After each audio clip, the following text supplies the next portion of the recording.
un día más, estamos ya con ustedes aquí en la televisión de Motril, aquí en Telemotril para todos ustedes, acercándoles cada una de las zonas de Motril interesantes, rescatando y escarbando en toda la historia de nuestro municipio.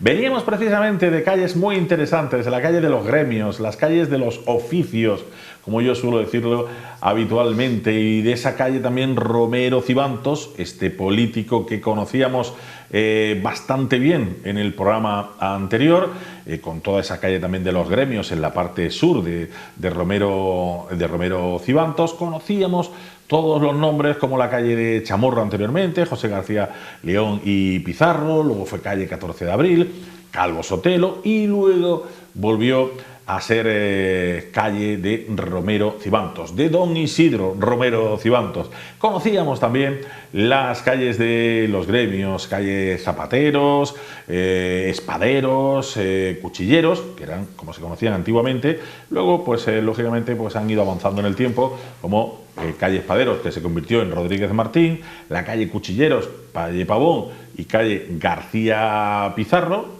León García Pizarro, que luego volvió a intercambiarse el nombre con la de Romero Cibantos. En fin, conocíamos un poco todo ese entramado. Incluso conocíamos la importancia, sobre todo, de la calle Zapatero. ¿Por qué? Pues porque era la entrada a Motril. Ahí teníamos la puerta de entrada, la puerta de Santiago, la puerta de Castil de Ferro, desde los Jardinillos hacia calle Zapatero, y donde ahí teníamos pues nada más y nada menos que bueno, pues cosas como el propio ayuntamiento, mezquita en primera instancia, el propio ayuntamiento, iglesia de Santiago, luego el propio ayuntamiento tuvo la primera sede de ayuntamiento, estuvo ahí localizada.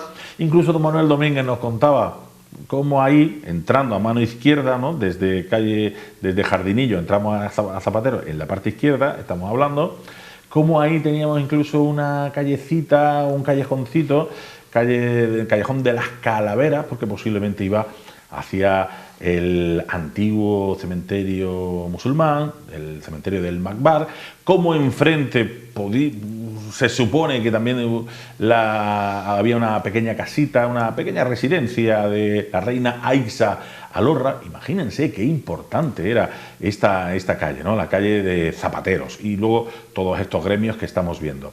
Pero claro, todos estos todos comunican con una gran plaza motrileña, y comunica precisamente por otro callejón, otra callecita estrecha, llamada también antiguamente como la calle de los Mercaderes, ¿no?, ese callejoncito estrecho que nos hace entrar a la Plaza de la Victoria, nuestra plaza del mercado de toda la vida. Don Manuel Domínguez, bienvenido.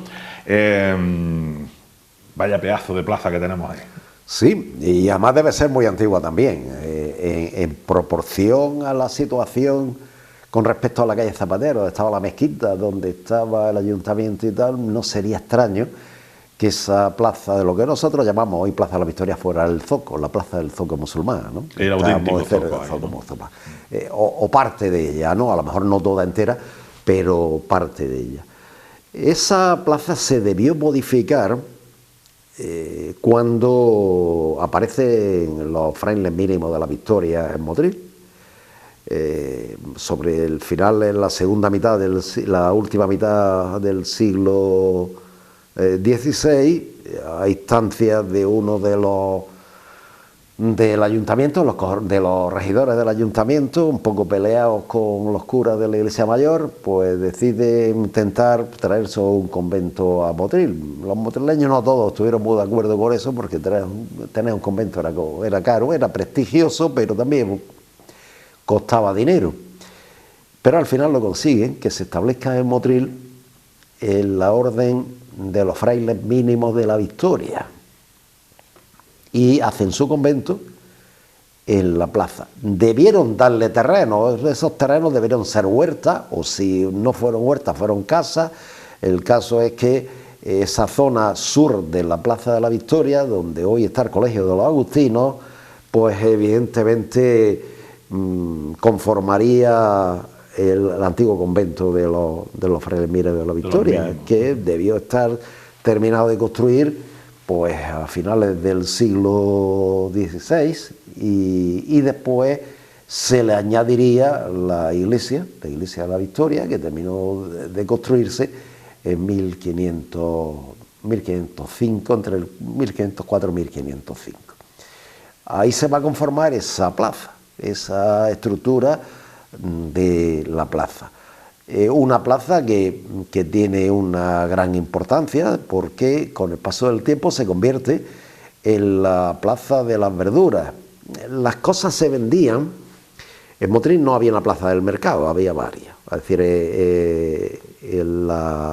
en el mercado originariamente pudo estar el Zoco Musulmán ahí, pero después cuando se hace el ayuntamiento y la Plaza de España es donde donde están las tiendas. Claro. Es donde está la Alhóndiga, donde está la pescadería, todo eso está en la Plaza de España.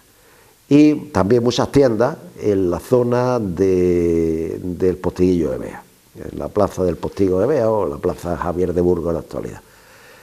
Esta zona quedó, pues seguramente, para la zona donde se vendían las verduras de Motril, es decir, la plaza. Por eso en el siglo XVII y XVIII se le conoce con el nombre de Plaza de las Verduras.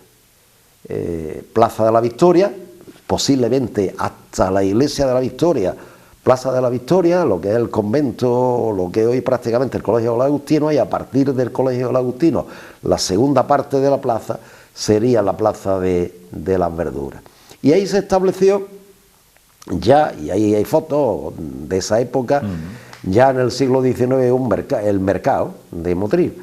Se quita de la Plaza de España, se quita del Postiguillo y las pescaderías, la carne, las verduras, todo se vende en esa Plaza de la Victoria.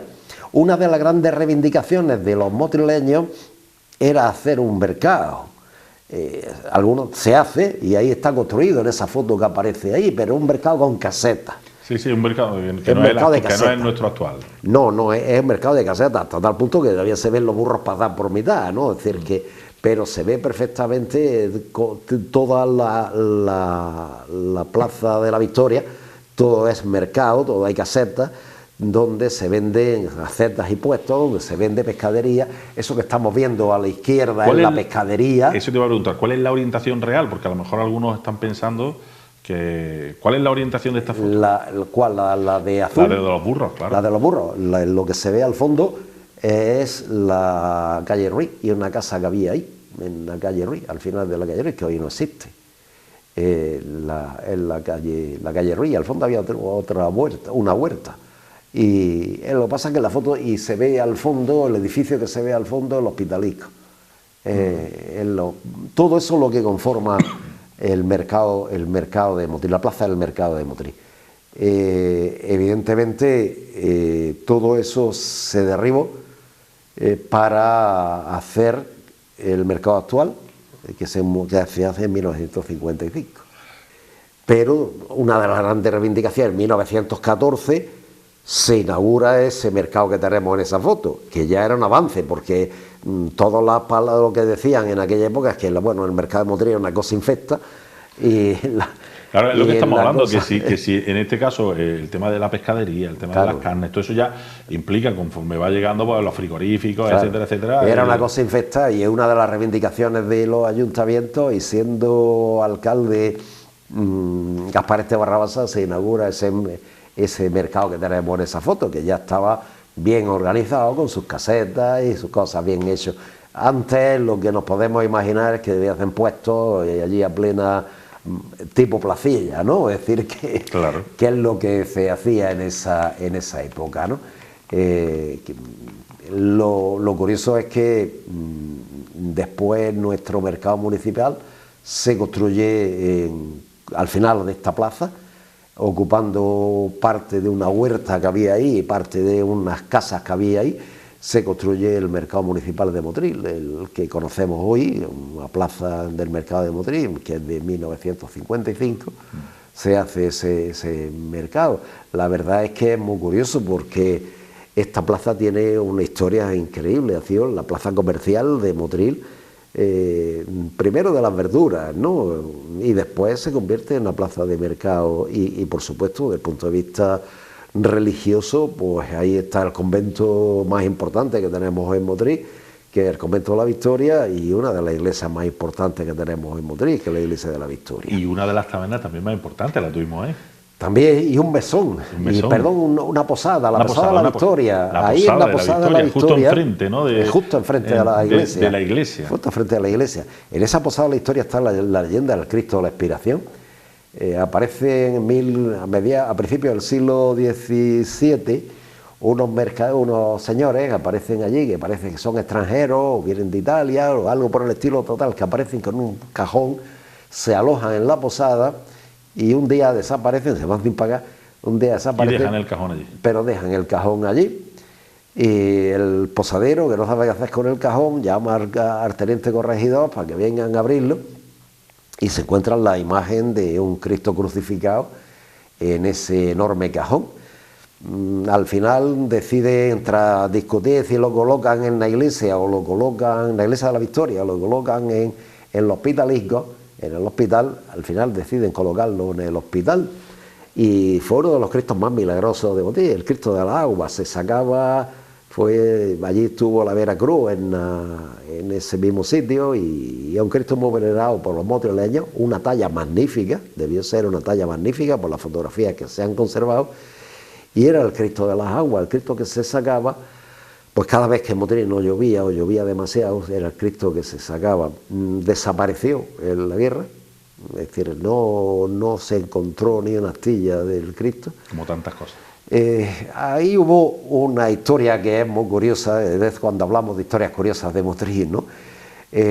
Cuando termina, me la contaron hace mucho tiempo, y a mí yo no me resisto a contarla. La leyenda del Cristo está publicada en el Defensor de Granada en el a finales del siglo XIX, la leyenda de los viajeros que aparecen con la caja.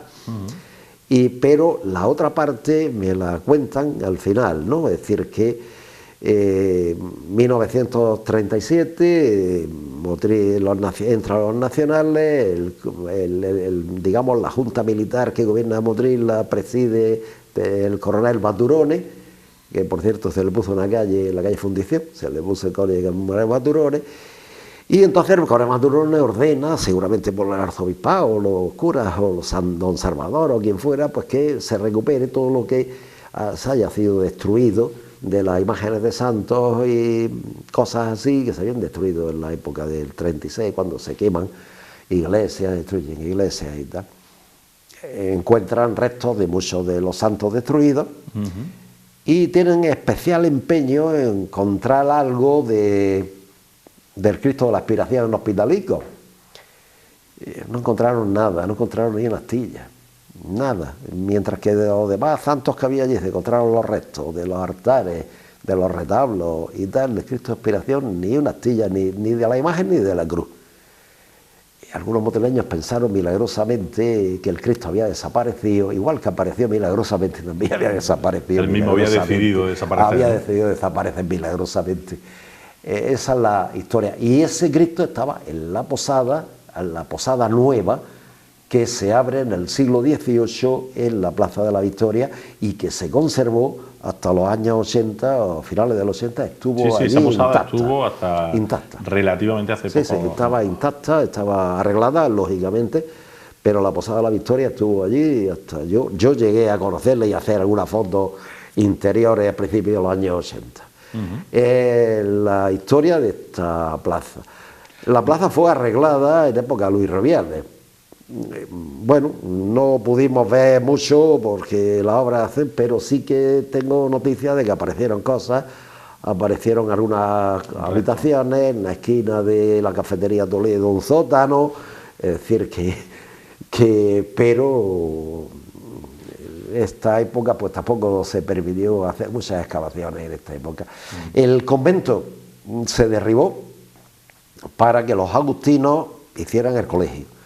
El convento se podía haber restaurado, incluso Regenas devastadas, que era el organismo oficial que se dedicaba después de la guerra a restaurar las pérdidas sufridas por el Tesoro Artístico Español. iglesias, etcétera, intentaron restaurarlo, pero los agustinos pidieron que no se restaurara porque en su mente estaba la construcción de un nuevo colegio, como efectivamente así fue, y entonces no se restauró el convento del antiguo convento de los Mínimos.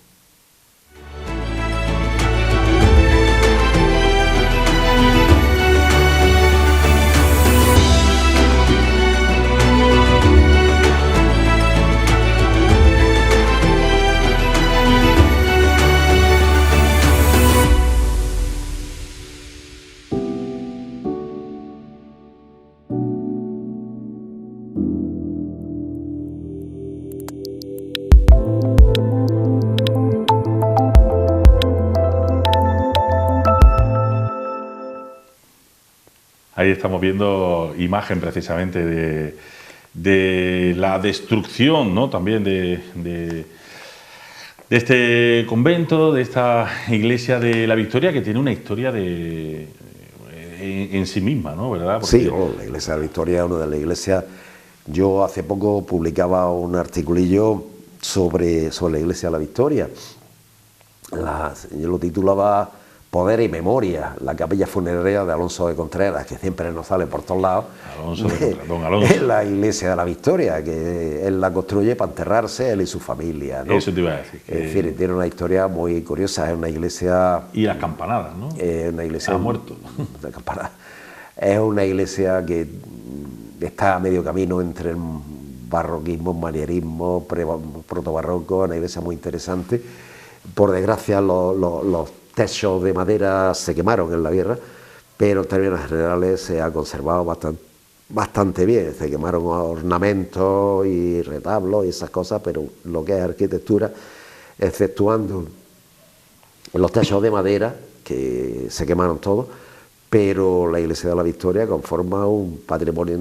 El otro día lo explicaba yo, la gente de la Universidad de Mayores de Granada, que estuvieron de visita en Motril, y fui a explicarle algunas cosas, se quedaban asombrados. Y bueno, esta iglesia qué bonita que es. Decir, y la iglesia en realidad es muy bonita, y debió ser más antes de la guerra, es decir, cuando los techos de tracería y tal, de los artesonados de la iglesia, eran considerados como uno de los mejores de toda Andalucía, ¿no? Y esa iglesia se construye en 1500, se termina de construir entre 1604 y 1605, gracias a la ayuda económica que prestó Alonso de Contreras para enterrarse, y estará enterrado allí, si no han saqueado su tumba, que será lo más normal, porque durante la época de los franceses, de la invasión de los franceses, la iglesia fue cuartel y el convento fue cuartel del ejército francés de ocupación en Motril, y los soldados saqueaban todo lo que podían, tumba que abrían, tumba que veían, tumba que abrían, a veces había algo, ¿no? ¿No? Y seguramente estará vacía porque la saquearían seguramente. El caso es que él la hizo, y ahí están las grandes cartelas que hay en los laterales del altar mayor de la iglesia, contando la historia de que él y su familia hicieron aquella capilla para su entierro. Había una historia también con el tema de las campanadas. No, allí las campanadas no, es que la torre de la que no es la misma que hoy hay, ¿no? La torre de la iglesia de la Victoria era el esquilón que daba la alarma en Motril, ¿no? Que no es la torre que tenemos hoy, porque la torre de la iglesia de la Victoria, la original, se cayó también los terremotos y hubo que restaurarla, pero se restauró mal, creo, en la torre de la izquierda. Y después, con la restauración de la iglesia, después de la guerra, se hizo la torre de la derecha, para darle paralelismo, pero la iglesia tenía solamente una torre, no tenía dos. Y bueno, pues es nuestro mercado municipal, nuestro... De todas maneras, la puerta principal que conocemos antes, ¿tenía otra puerta? ¿Y donde tenemos ahora el escudo ese que vemos justo en la entrada de la iglesia de la Victoria? No, esa era la puerta del convento. Esa es la puerta del convento. Esa es la puerta del convento. Y tenemos el escudo arriba. Claro, el escudo arriba de los Victorios, ¿no? Todavía se conserva el escudo de los frailes, de la orden de los mínimos. De los mínimos, por eso digo.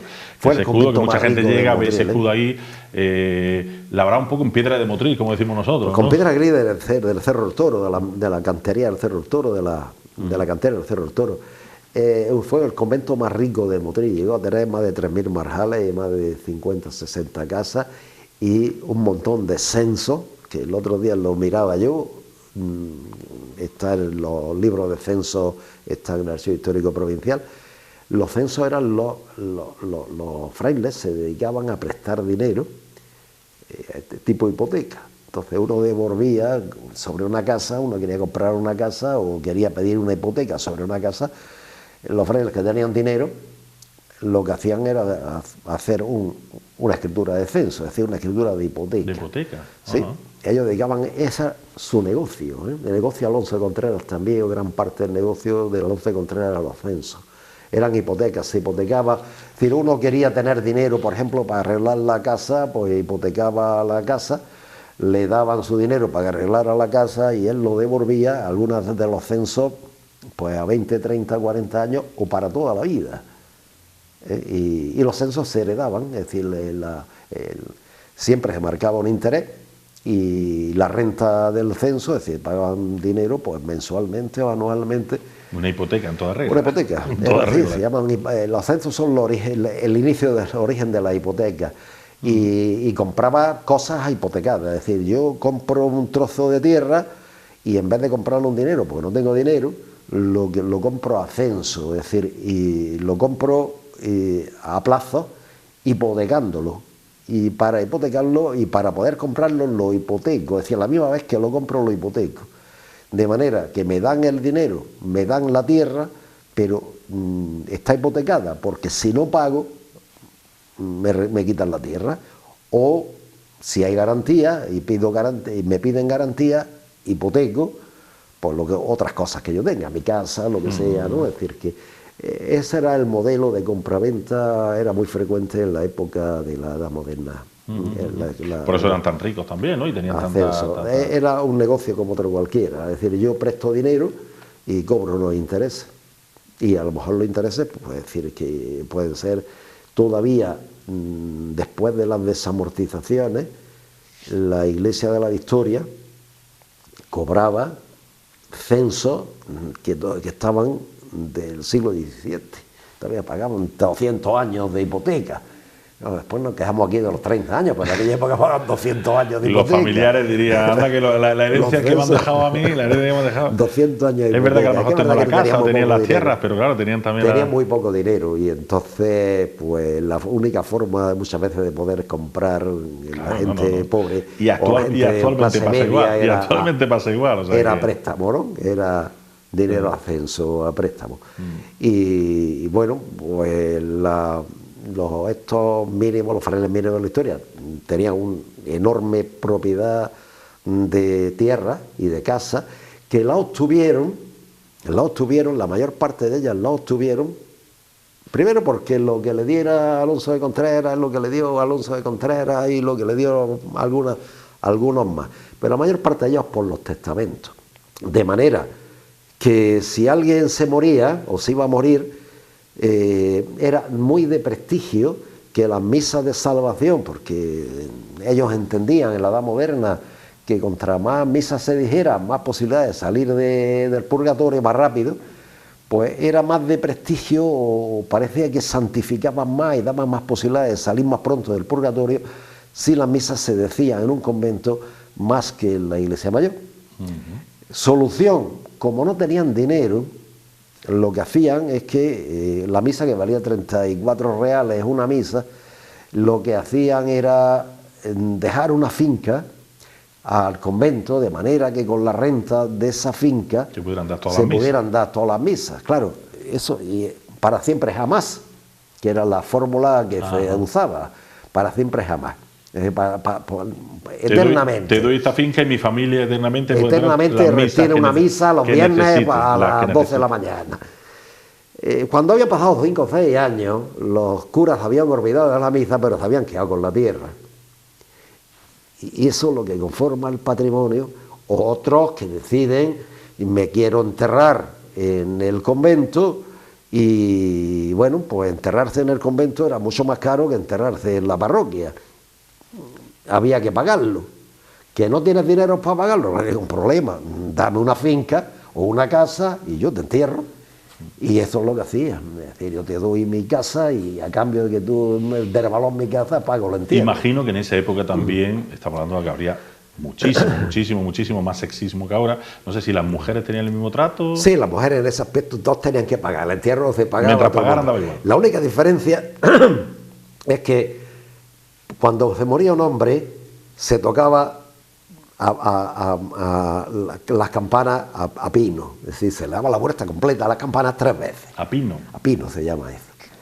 Y se sabía, perfecto, si se moría una mujer se tocaba a pino, a medio pino, y si se moría un niño se tocaba nada más que una campanada.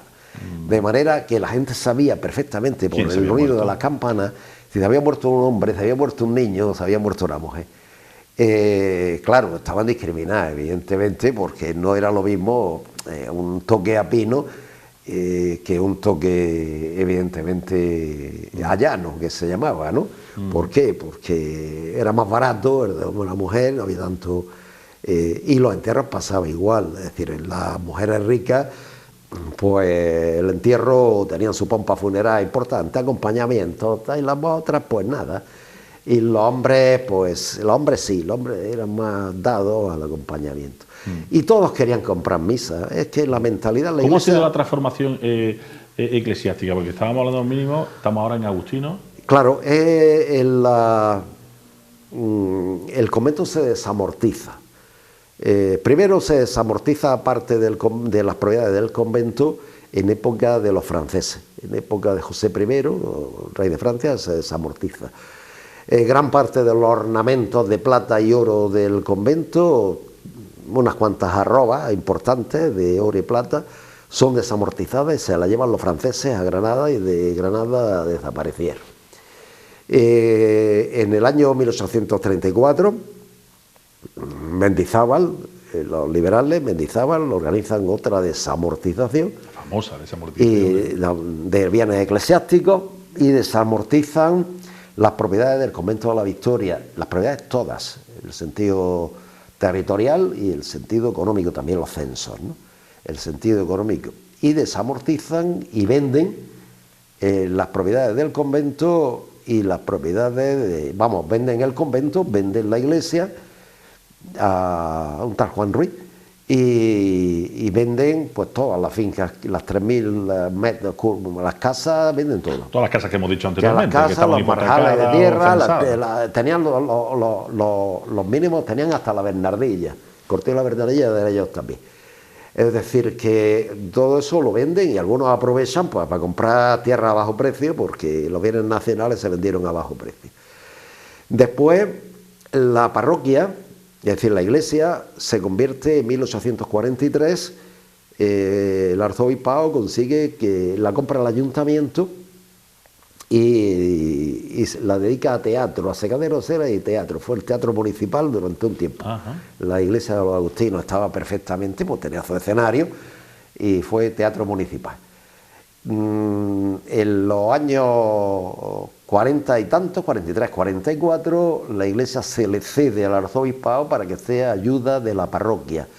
Y en 1855-56, la familia Larios, que había abierto un ingenio de azúcar, una fábrica de azúcar en La Alcolera, compra el convento para apero de su fábrica, y vienen a alojarse los mondas, los forasteros, los animales, forasteros que vienen a cortar la caña, los trabajadores de la caña, que trabajan para los Larios en la fábrica.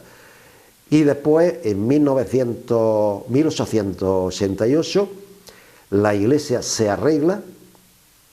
Bueno, el convento en la desamortización se hace cuartel también para la guardia, se llamaban la Guardia Nacional, que era una especie de guardia liberal, que se crea el cuartel también.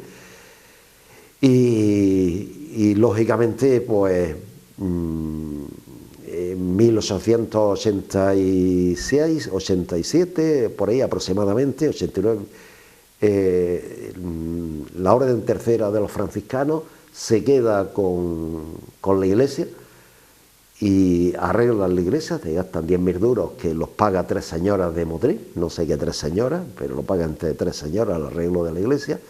Y en 1899, 98, por ahí son los agustinos los que le ceden la iglesia y los Larios le ceden a los agustinos el convento. ellos son los que restauran la iglesia, los agustinos vuelven a restaurar la iglesia, vuelven a restaurar el convento, lo ponen todo en condiciones, y ellos viven allí, pues una especie de comunidad de agustinos donde se alojaba pues frailes que venían enfermos de otros sitios y tal, y se alojaron los talleres de Santa Rita, donde algunas señoras motrileñas fabricaban ropa para los pobres, de Motril, los famosos talleres de Santa Rita. La iglesia siguió siendo ayuda de parroquia, iglesia de los agustinos y ayuda de parroquia, empieza a conocerse como una iglesia de la Victoria, y 1936, pues con todos los acontecimientos de la desbandada y toda esta historia, pues la acusan de que desde el convento se le dispara a los republicanos, y en época de la guerra, y los republicanos responden pegándole fuego al convento y a la iglesia. Y ahí desaparece, hasta que de nuevo en los años 50 se restaura, y los agustinos hacen su iglesia, perdón, su colegio, y después restauran la iglesia, y la han restaurado bastante bien. Es decir, que la intensa historia de Mapera, además, desde principios del siglo XX, la cafetería Toledo, los churros, la plaza, una plaza de mucho movimiento. La plaza de mucho movimiento de Motril, es decir, que indudablemente tuvo una historia larguísima. De esta plaza, hubo en la plaza en el siglo XVIII, hubo alguna fábrica de blanqueo de azúcar, es decir, que la plaza tiene una gran historia, pero sobre todo porque fue la plaza del comercio de verduras de Motril, y después la plaza del mercado de Motril. Esta fantástica plaza motrileña, que todavía, por supuesto, tiene muchísimo movimiento, como ha citado don Manuel Domínguez, el tema del mercado, el tema le ha dado muchísimo trasiego de personal, incluso hemos visto ahí muchísimas fotos, y sobre todo el tema del convento e iglesia de la actual iglesia de la Victoria, desde los mínimos, toda esa transformación, que ha sido convento, que ha sido colegio, que ha sido apero, que ha sido cuartel, que ha sido poco de todo, ¿no? En fin, rescatando la historia de Motril en esta plaza de la Victoria. La semana que viene estaremos recordando un poquito esto, para que se nos quede siempre bien en el tintero, y daremos el salto a la plaza que tenemos colindante, como es la plaza que actualmente conocemos como la Plaza de la Tenería, esa plaza donde estaban los hospitalicos de Motril. Esto será la semana que viene, así que nosotros nos despedimos ya, nos quedamos sin tiempo. Hasta la semana que viene, señores y señoras, por supuesto. La semana que viene aquí, como siempre, en Telemotril, en nuestra máquina del tiempo, en la Alquería. Adiós.